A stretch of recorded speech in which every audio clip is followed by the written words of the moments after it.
고2야 이제, 그지? 반갑습니다. 새로운 친구를 위해서 쌤 이름을 화학 친구는 아니라니 너무하네. 물리보다 나아요. 물리는 그냥 별로여서. 물리 자체가 좀 어렵지? 네. 화학도 어려워요. 쌤 번호고 저장해놓고 그냥 화학생 이렇게 저장해놓으시고 쌤이랑 카톡으로 많이 얘기를 할 거기 때문에 제 번호랑 카톡 연동 다 돼 있죠? 그 다 돼 있어야 돼. 그리고 쌤이 단톡방으로 초대를 할 거예요. 제가 단톡방 운영을 할 건데 매 주차별로 영상을 계속 올릴 거야. 다 찍어서 영상을 계속 올릴 거고 쌤이 이제 수업 시작할 건데 하기 이전에 잠깐만 당부의 말씀을 좀 드리려고 합니다. 우리 요 화학을 여러분들이 지금 1학기 선택 과목입니다. 그렇죠? 1학기. 1년이 아니라 1학기 선택 과목이야. 자, 여기 보시면은 완자가 없는 친구도 있어서 미안한데 요게 이렇게 1, 2, 3, 4가 있어. 단원. 순서가 1, 2, 3, 4가 있지. 여기에 요렇게가 중간고사 시험범위, 요렇게가 기말고사 시험범위야. 그러니까 이렇게 오면 얘네가 감이 안 오지. 양이 상당히 많아. 우리 여름방학 때 했던 거 몰과 화학반의식 양적관계 기억나? 뭐예요? 1도 안 나? 그게 요만큼 나간 거야. 여름방학 때. 이해됐어? 그 4주 동안 나간 게 니네가 어려워했던 거 있잖아. 몰 막 이런 거. 그게 요만큼이라고. 요만큼. 그리고 이만큼이 더 중간고사 시험법. 다시 말해서. 그럼 중간고사 때까지 학기 시작하면 얼마나 걸려? 한두 달 정도. 그치? 5월 초에 보지. 4월 말에서 5월 초에 보잖아, 중간에. 그럼 2달 동안에 요거 나가고 중간 보고 그 다음 또 한 달 반 정도 하고 요거 하고 기말 나가는 거야. 이 화학 편형은 기존에 화학 1, 화학 2라고 있었어. 혹시 들어는 봤어? 화학 1, 화학 2? 요거는 화학 2 내용이야. 화학 2. 화학 2가 내려온 거야. 여기. 화학 평형 이동 있지. 그러니까 요 밑에 있는 거 물의 자동이온화 몰농도 중화 반응 중화 적정. 중화 반응은 들어봤지. 통합각 때 다 있잖아. 이번 기말 때 있잖아. 그건데 그거에 대해서 조금 더 업그레이드. 화학 1 내용이야. 그래서 1, 3, 4는 화학 1. 3은 화학 2. 중간 기말이야. 그러니까 이게 양이 어마어마무시해. 우리가 2월 말까지 정확히 3월 그러니까 연구인 개학하기 전까지 오늘부터 시작해서 딱 11번 수업이 있어. 그 11번 수업 동안 선생님 엄청나게 고민을 했거든. 그래서 이거를 다 나가는 게 이제 주된 목표로 가졌었는데 그러려면 수업 시간 내내 뭐 테스트 보고 무조건 수업만 다다다다다 나가야 돼. 그래서 그렇게 할 수 없기 때문에 어떻게 했냐면 요걸 뺐어. 2를 뺐어. 그래서 1, 3, 4를 나갈 거야. 2를 뺀 이유는 그나마 1, 2, 3, 4 중에 제일 쉬워. 2가 뭐냐면 분자의 구조. 공유결합 기억나? 공유결합. 진짜 기억 안 나? 그 공유결합 내용이야. 여기가. 화학결합하는 거. 자, 그전에는 우리가 통합과학에서는 이온결합하고 공유결합을 공부했었잖아. 1학기 때 내용이라고 지금 까먹은 거야? 벌써? 근데 거기 부분에서 이온결합 부분이 굉장히 그냥 살짝만 들어가고 공유결합을 되게 자세하게 배워. 그래서 뭐 분자의 구조라든가 결합의 극성이라든가 뭐 이런 부분들을 배우는 게 여기거든. 그래서 요거는 상대적으로 조금 쉬워. 그래서 요거는 빼고 1, 3, 4를 나가도록 할 거야. 근데 그것도 아마 굉장히 시간이 빠듯하게 진행이 될 것 같아요. 알았나요?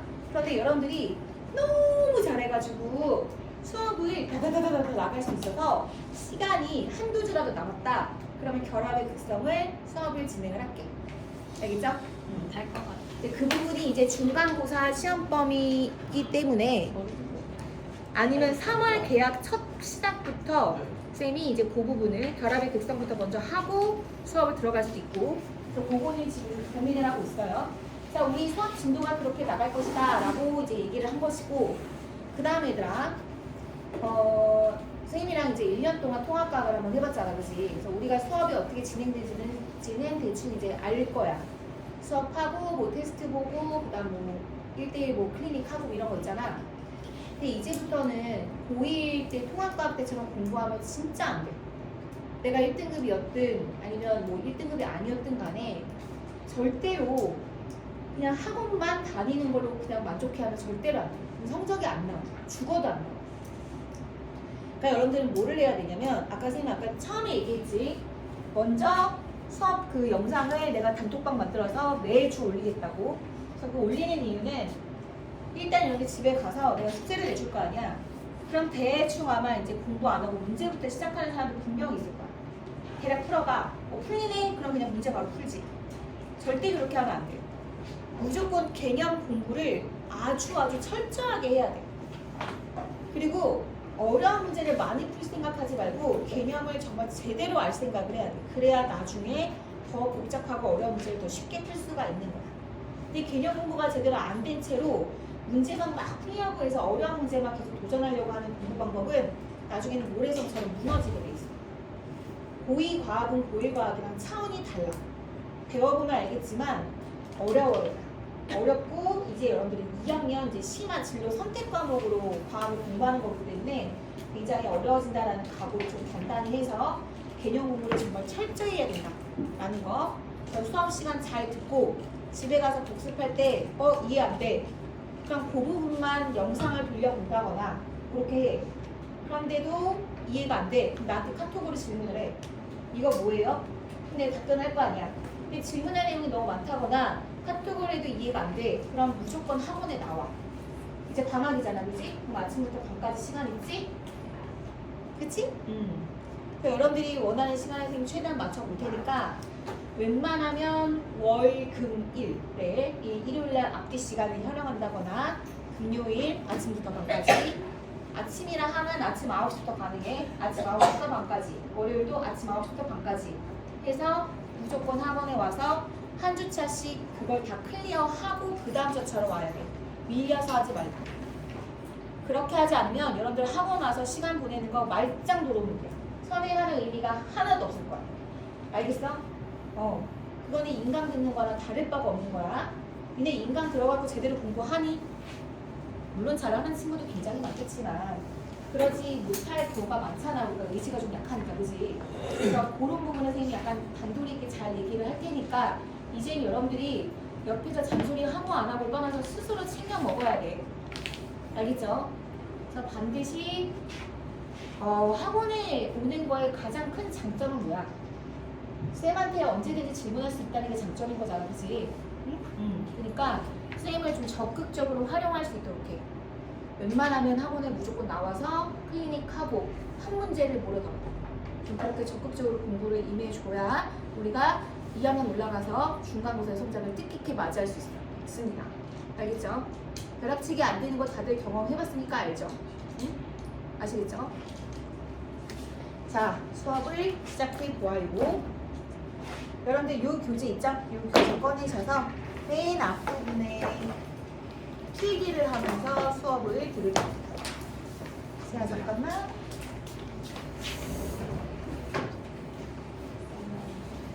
선생님 지금 모기장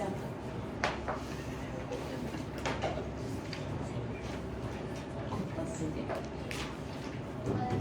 어쩌서? 사실 이러면 다음에 또 들고 다니면서 몰래고지 이렇게 쓰는 거잖아. 이러니까 이제 아니구나 너구나.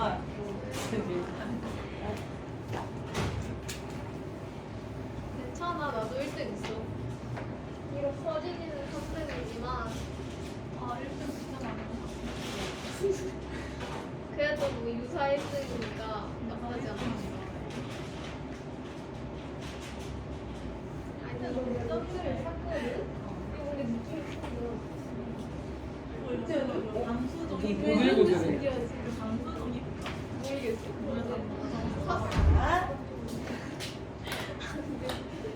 선생님 치마 모기장 같아요. 아, 그래요? 네. 뒤에 잠깐. 자, 이제 우리 화학을 들어가 보도록 할 건데 맨 앞에 이제 어떤 내용이 나오냐면 화학과 우리 생활이라는 말이 나와. 근데 그 화학과 우리 생활이라는 건 뭐 화학이 인류 문명에 어떠한 발전을 가져왔냐, 그다음 뭐 금속 재련, 플라스틱 개발, 의약품 개발, 합성 섬유 개발, 그다음 화학과 현대화 기술 사회의 발전, 뭐 이런 내용들이거든. 그래서 이런 내용들은 그냥 내신에 들어가서 할 거고, 요거는 그냥 패스하고 넘어갈 거야. 알겠죠? 자, 감사합니다. 자, 이제 몰 부분에 들어가도록 할 건데, 이 몰이라고 하는 거는 제목이 뭐라고 나오냐면 화학의 언어라고 나와 있어. 그럼 화학의 언어라는 건 화학을 공부하기 위한 기본적 개념이라는 뜻인 거잖아, 그렇지? 자, 우리가 그 말을 하기 이전에 뭐부터 봐야 되겠나? 화학은 물질을 공부하는 단어입니다. 그래서 우리가 제일 처음 배우는 화학이 있고, 그 다음이 물질과 에너지, 그 다음에 화학 반응의 세계. 요렇게 화1, 화2가 요렇게로 바뀌었거든요. 그래서 보통 우리가 이제 화학을 전공하는, 화학을 반드시 필수적으로 들어야 되는 학생들은 당연히 의대, 그 다음 약대가 있죠. 의사나 약사, 그 다음에 신소재공학 쪽이나 환경, 식품영양 이쪽으로도 다 화학과 관련이 되어 있습니다. 그래서 여러분들이 지금 우리가 바뀐 과학탐구는 다 진로 과목입니다. 그래서 여러분들이 전공과 얼마나 적합성이 맞고 나의 전공과 얼마나 필수로 연결되는지를 잘 알아야 돼. 그래서 물리 파트, 화학 파트, 지구과학 파트, 생명과학 파트에 다 이렇게 세 과목씩 연결이 돼 있어. 이게 일반 선택 과목이고 이게 진로 선택 과목이야. 물화생지가 다 이렇게 세 과목씩 되어 있어. 그래서 여러분들이 내가 뭐 예를 들면 중앙대에 뭐 아니면 뭐 어떤 과를 가고 싶다, 뭐 생명공학보다, 그럼 거기에 내가 거기에 적합하는 과학 과목이 무엇인지를 잘 알아야 돼. 알겠죠? 그래서 이번 방학 때는 요거를 잘 파악을 해서 요거를 내가 들으려면 어떤 과랑 연계가 되는지 그런 것도 인터넷 치면 다 나오거든요. 그 부분 여러분이 잘 알고 있어야 된다는 거. 자, 이제 들어볼게. 원자가 바로 물질을 구성하는 가장 기본 입자라고 배웠어, 그렇지? 그럼 우리 옛날 기억 한번 떠올리면서 원자의 구조에 대해서 한번 살펴보도록 하자. 원자 어떻게 생겼냐? 양성자, 중성자, 전자, 이렇게 생겼지, 그죠? 요게 뭐였니? 요게 원자 핵이었지. 그렇지. 그럼 얘는 뭐야? 전자.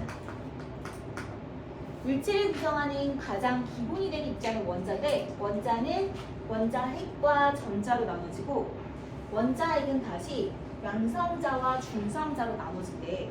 알았니? 이 세 가지 입자를 잘 알아둬야겠지? 그럼 우리 양성자랑 중성자랑 전자에 대해서 알아보자. 양성자는 스몰 p, 중성자는 스몰 n, 전자는 e 이렇게 씁니다. 그래서 얘네 둘이 원자핵을 구성하는 입자였죠. 얘네들의 입자의 우리가 특징을 살펴보면, 써야 되는 거야 얘들아? 필기하는 거야.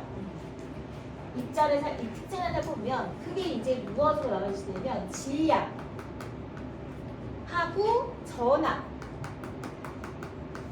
그러니까 전기작성질하고 질량, 이 두 가지를 살펴볼 수가 있거든.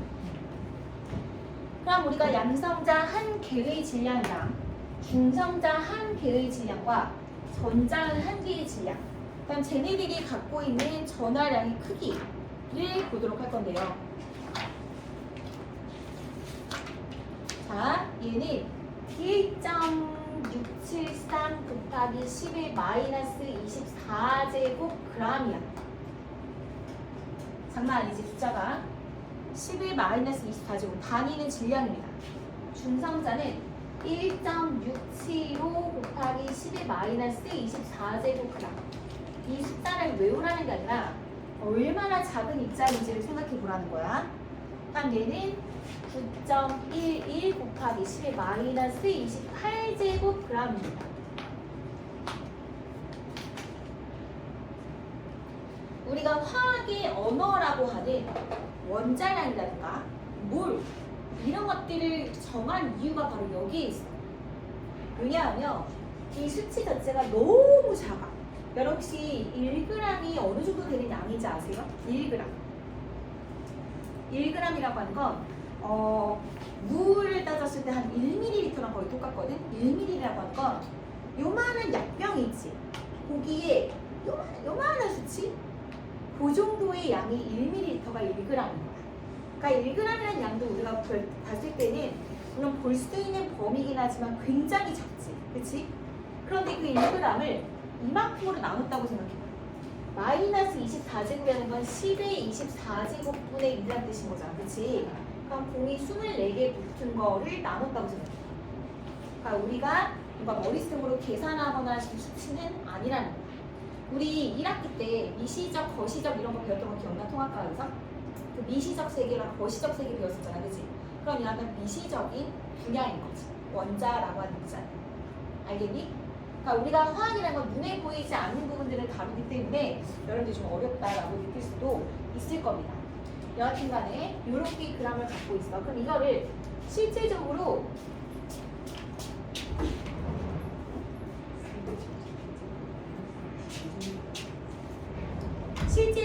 계산을 해서 뭔가 한다는 것은 굉장히 좀 불편할 거다라는 생각이 들 거야. 그래서 얘를 그냥 1이다 라고 한다면 얘도 사실 숫자가 0.002가 다른 게 아니라 0.0000000 21개 002만큼이 다른 거잖아. 그러니까 다르긴 하지만 사실 거의 같다라고 취급해도 됩니다. 알겠죠? 그래서 얘도 그냥 1이라고 한번 해볼게. 이건 그냥 상대적 질량이야. 상대값이라고 할게. 우리 화학에서 나중에 보시면 상대값이란 말을 굉장히 많이 씁니다. 문제에서. 우리 중화하는 문제 풀어볼 때 많이 경험을 했었죠? 그럼 전자는 9라고 하니까 막상 얘보다 커 보이지? 하지만 마이너스 28제곱이야. 그죠? 4제곱, 28제곱은 1000배 이상 차이 나는 거잖아요. 10,000배 차이 나는 거니까 요거 따지면 1837분의 1입니다. 만 단위까지는 아니에요. 1837분의 1이에요. 자, 그 다음 전하량을 볼게요. 전하량. 전하량 단위는 쿨롱이라는 단위를 쓰는데 얘는 1.6 곱하기 10의 마이너스 19제곱 쿨롱이야. 근데 우리가 전하라고 하는 건 마이너스와 플러스 전하가 있죠. 중성자는 전기를 안 띄고 전자는 마이너스 1.6 곱하기 10의 마이너스 19제곱 쿨롱이야. 이것도 우리가 상대값을 표시하잖아. 그럼 어떻게 되느냐? 플러스 1, 얘랑 같죠? 부호만 반대, 전기를 안 띄죠. 그러니까 우리가 나중에 기억하는 거는 요거 상대값을 기억하는 게 중요합니다.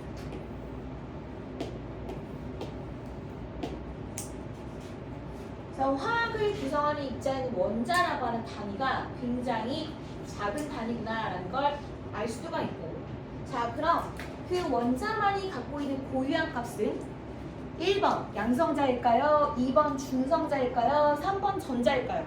뭘까요? 그렇죠. 양성자죠. 물론 중성자도 그 원자가 갖고 있는 고유한 값이 있지만 우리가 동위원소라는 게 있어서 중성자의 수는 같은 원자인 경우도 다르게 나타나는 경우가 있습니다. 예를 들어서 수소는 원자번호 1번에 질량수 1, 질량수 2짜리가 있어. 그럼 얘는 양성자 하나로 원자핵이 구성되어져 있고 얘는 양성자 하나에 중성자 하나로 되어 있죠. 맞나요? 같은 수소이지만 중성자가 없기도 하고 있기도 하고 2개이기도 하고 3개이기도 하고 할 수도 있어. 또 전자는 어때? 만약에 나트륨이다. 그럼 원자 번호 11번에서 양성자가 11개고 중성자는 12개인데 예를 들어 1일가의 양이다. 라고 하면 전자수가 몇 개가 되죠? 10개가 되죠.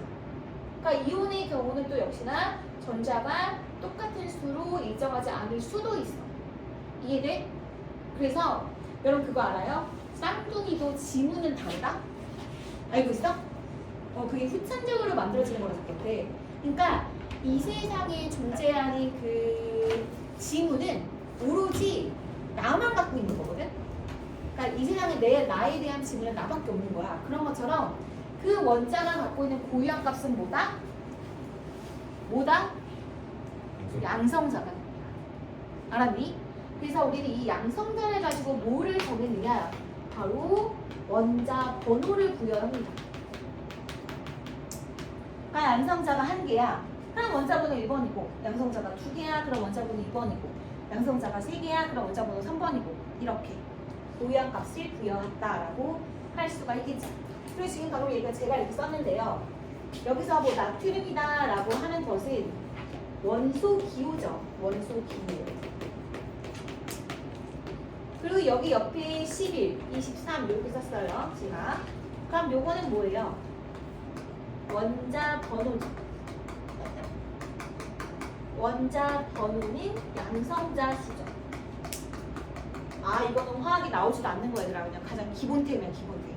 근데 이 기본빵을 지금 모르고 있는 친구들이 있기 때문에 잠깐 리뷰를 지금 하고 있어. 그 다음 얘는 뭐야? 얘는 질량수지. 질량수는 양성자 수 더하기 중성자 수를 나타내.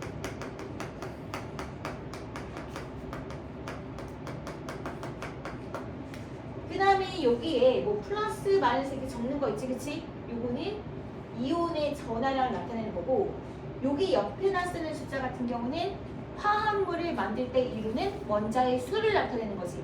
이건 좀 이따 얘기할게. 봐봐.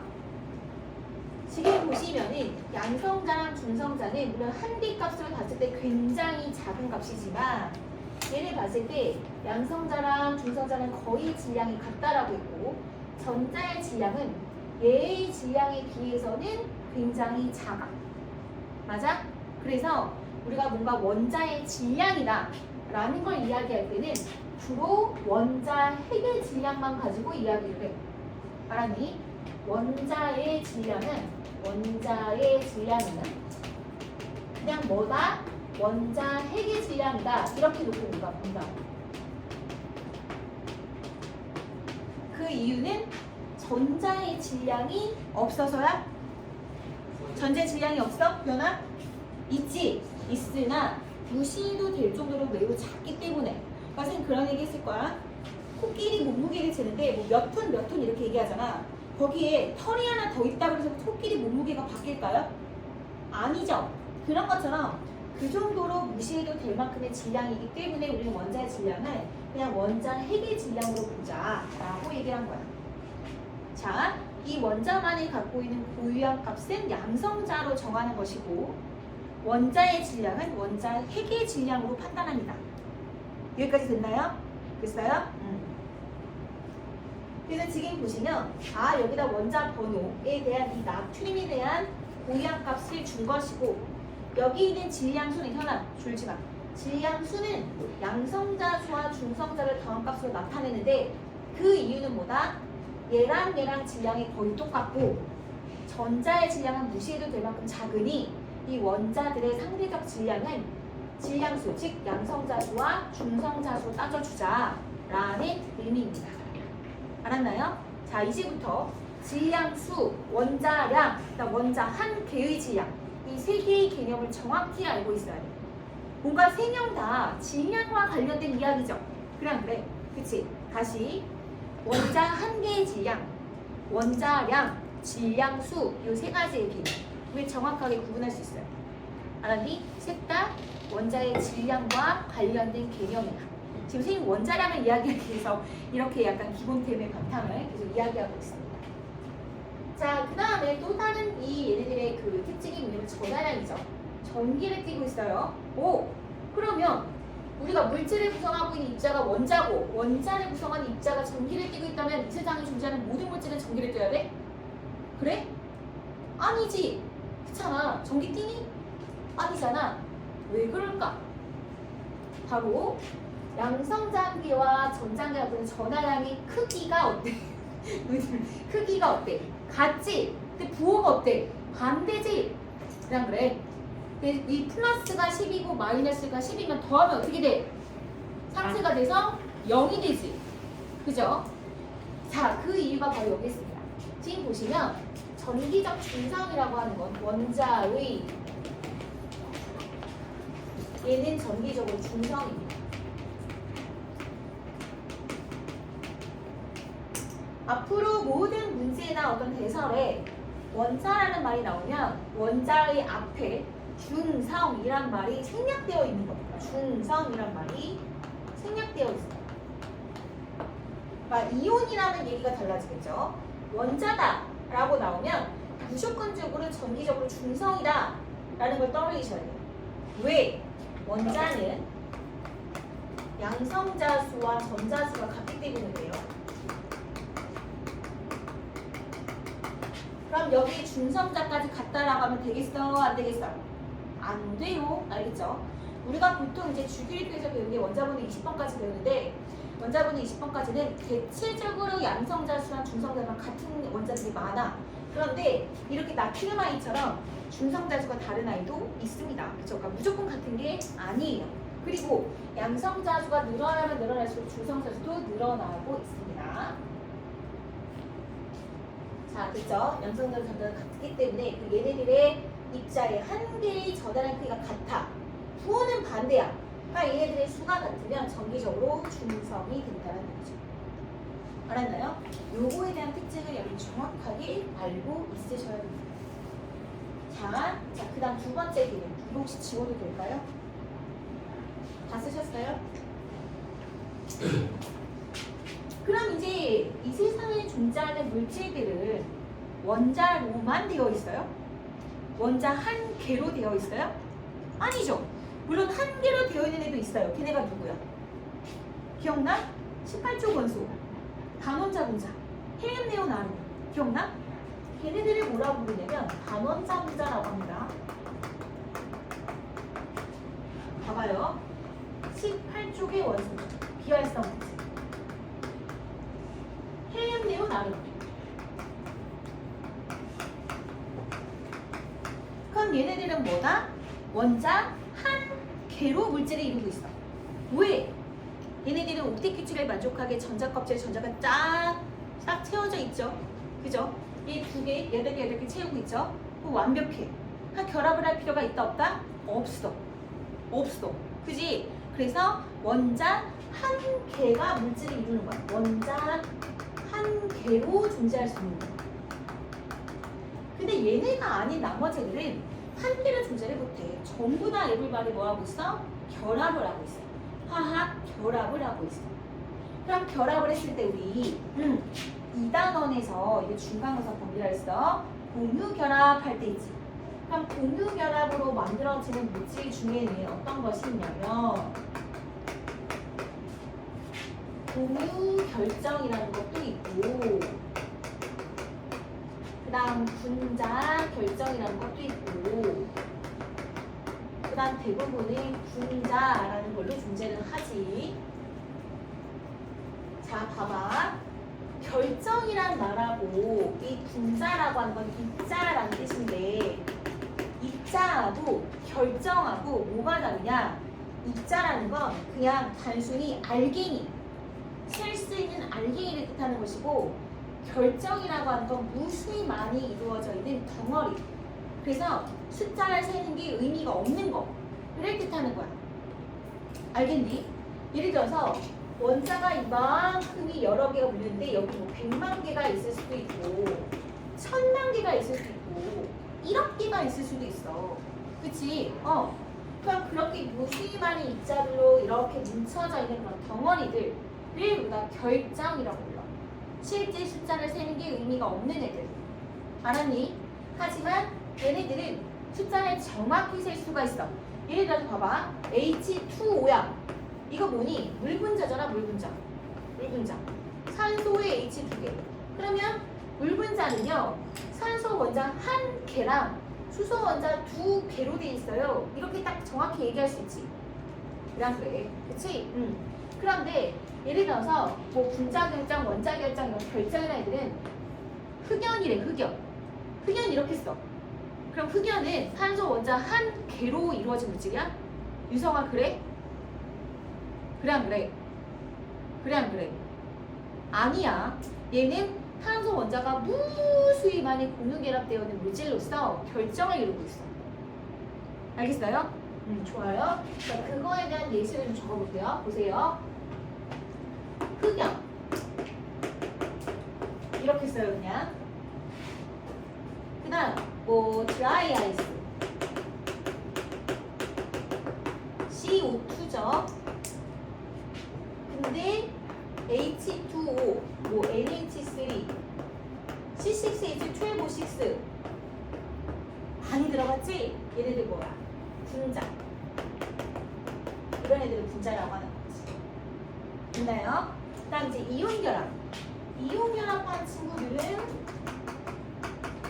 전부 다 뭘 갖고 있어? 이온 결정으로 이루어져 있어.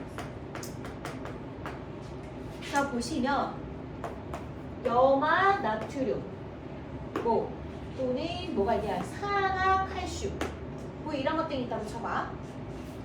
1대1 결합하는 게 뭐가 있냐 MgF2 이런 거 볼까? Fe2O3 이런 거 볼까? 선생님 공유결합 물질하고 이온결합 물질하고 구분하는 기준 방법은 공유결합은 비금속의 원소들끼리 결합하고 이온결합은 금기라 했어. 금기. 금속과 비금속의 결합이라 했어. 그럼 봐봐. 얘는 중성의 원자인데 원자 관자수가 하나구에 7개니까 전자를 얘가 하나를 얘한테 줘. 그럼 얘는 Na 플러스가 되고 NaCl 마이너스가 돼.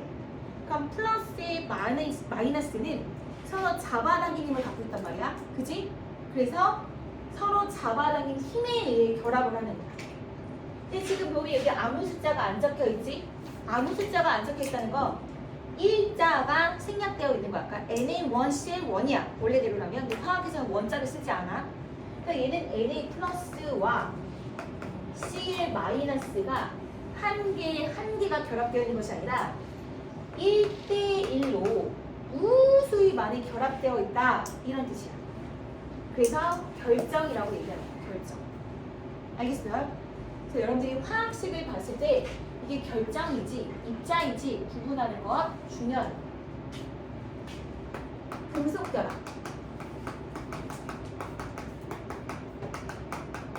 봐봐. 얘는 비비지, 얘는 금비지, 얘는 금금이야.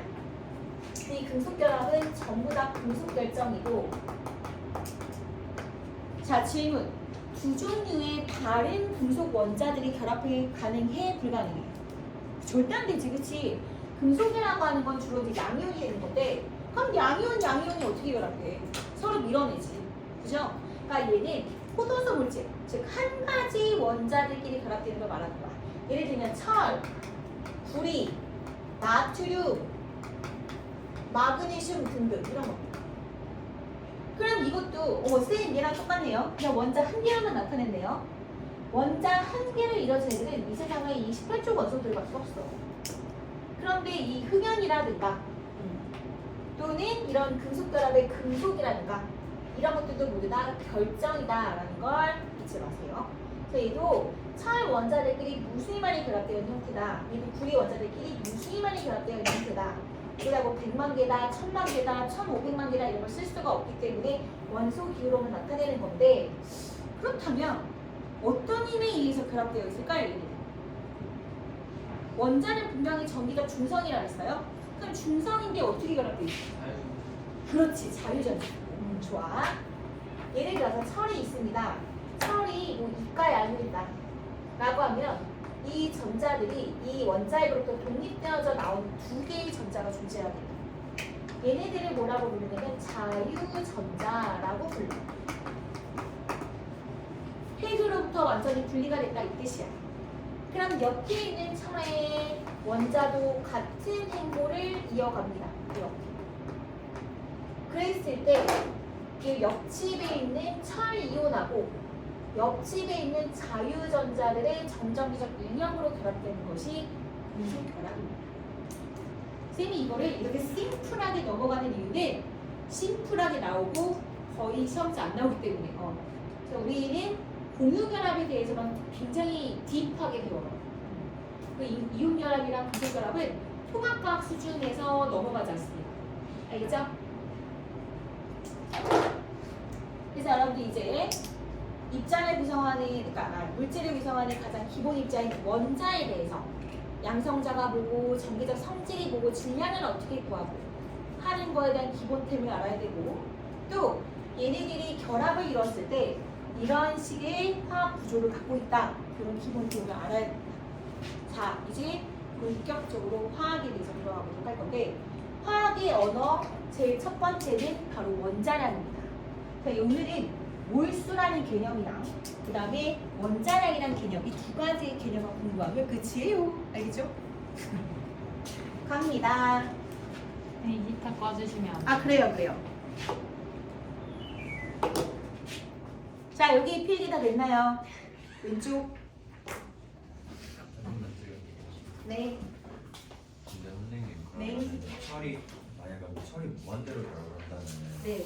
F2 마이너스 쌤은 2-가 아니죠. 전자 때문에 자 전자는 날아갈 수 있으니까 아니죠.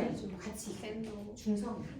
레전드 근데 제가 예를 들어서 뭐 수용액이나 이런 상태에 보면 이온 상태로 존재는 할 수도 있어요. 네, 금속으로 이루어진 상태에서 중성이죠. 되게 비슷한데 진짜 저라서 깨워주죠. 그래? 43분씩이나 지났어? 43분밖에 안 지났어 잠깐 쉬었다 밖에라니. 갈까요? No. 노 티처. 왜 벌써 43분밖에 안 됐잖아. 5 미니. 정시에 치겠습니다. 정시에. 원래 쉬는 시간 우리 업시간에 되면 쉬는 시간을 드릴게요. 알겠죠? 너무 파이팅. 자비로우시다. 좋아. 첫 번째. 아, 왜 그래? 힘좀 이래서 내봐. 화학 첫 시간 들어야지. 때문에. 어렵다.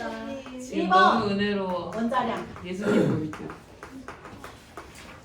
선생님, 원자의 질량을 나타낼 때 원자 한 개의 질량이랑 원자량이랑 그 다음에 질량수랑 뭐가 다른지 정확히 알아야 된다 그랬지? 그치? 아까 질량수는 뭐였어? 질량수. 중성자수 더. 양성자수 더하기 중성자수. 그렇지, 잘했어. 그러면 원자 한 개의 질량은 보통 원자 핵의 질량으로 나타낸다라고 했었지, 그렇지? 그래서 아까 선생님이 양성자수의 그 양성자 한 개의 질량과 중성자 한 개의 질량에 대해서 이야기했었어요. 그럼 이제 원자량은 뭐냐? 이거지. 봐봐. 실제 아까 질량이 뭐 굉장히 복잡한 숫자였잖아. 막 10의 마이너스 24제곱 이렇게 내려간다 그랬지? 보기가 굉장히 불편해. 그래서 이 화학을 우리가 공부하기 위해서는 뭔가 심플한 질량이 필요하더라 이거야. 그래서 그걸 과학자들이 만들어낸 거야. 알았니? 근데 어떻게 만들었냐 봅시다. 질량수가 12인 탄소. 자, 탄소 원자번호 6번의 질량수 12죠. 의 질량을 12.00으로 정하고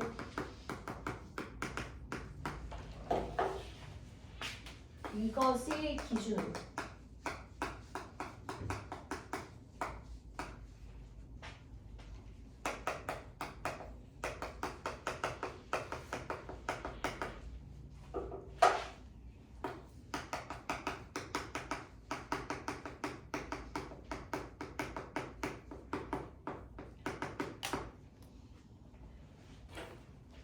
적었어.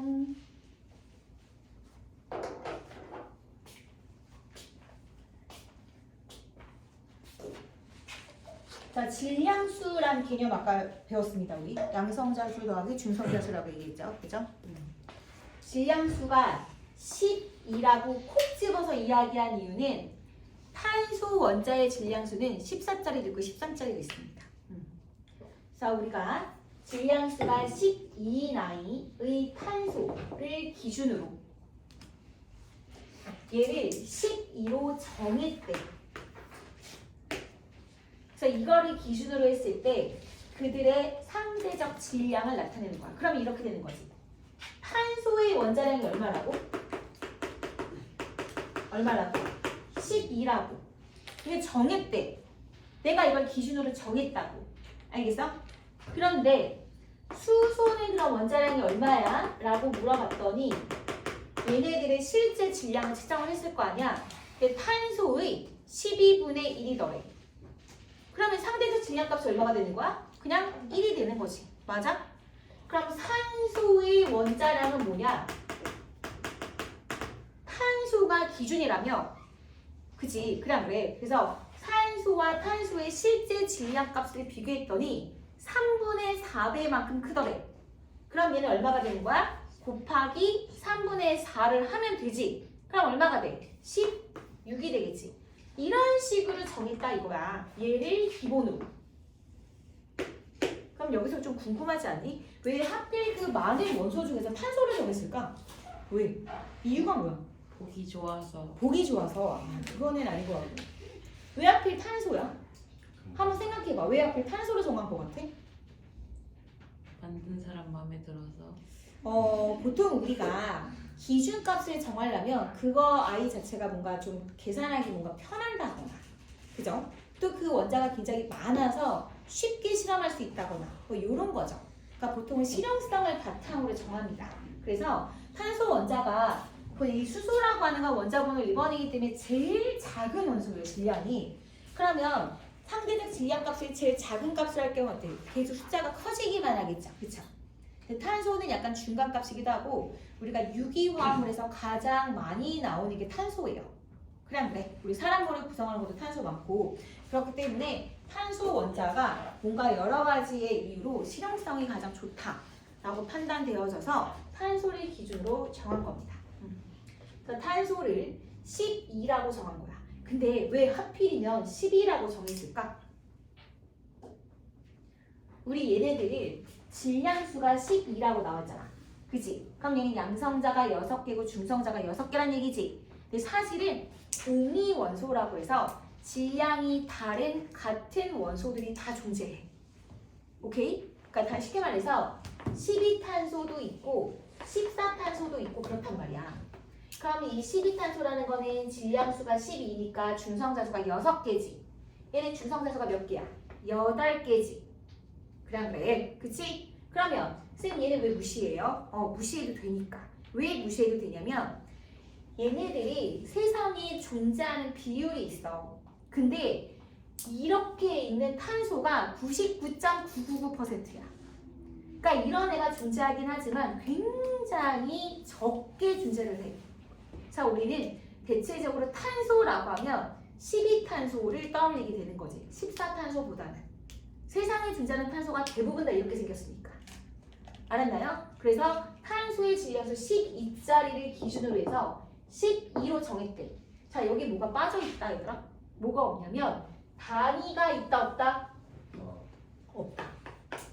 단위가 없다. 여기 뭐라 그랬어? 상대값이라고 나와있지. 실제 값이야? 아니지.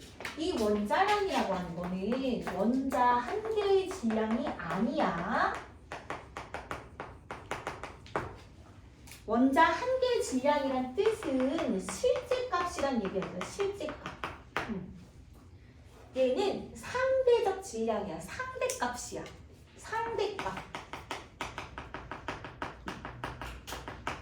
그러니까 실제 값이 아니기 때문에 단위가 없어. 단위가 절대로 없어.